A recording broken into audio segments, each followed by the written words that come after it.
அன்புக்கினே 6ஆம் வகுப்பு மாணவர்களே, இன்று நாம் காண இருக்கும் பகுதி 6ஆம் வகுப்பு சமூக அறிவியலில் 3ஆம் பருவத்தில் உள்ள பண்டைய தமிழர் வரலாறு சமூக பண்பாடும் உள்ள குறுவய வினாக்களை காண இருக்கிறோம். இனி வினாக்களுக்குள் செல்லலாமா? வாருங்கள்.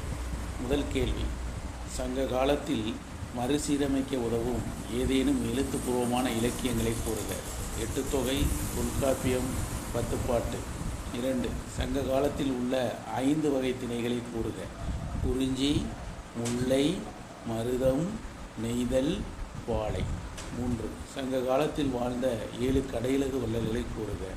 பாரி, ஓரி, காரி, ஆய், வேகன், அதியமான், நல்லி. 4. சங்க காலத்தில் ஏதேனும் தொல்பொருள் ஆராய்ச்சி 2 கூறுக. அரிக்கமேடு, ஆதிச்சநல்லூர்.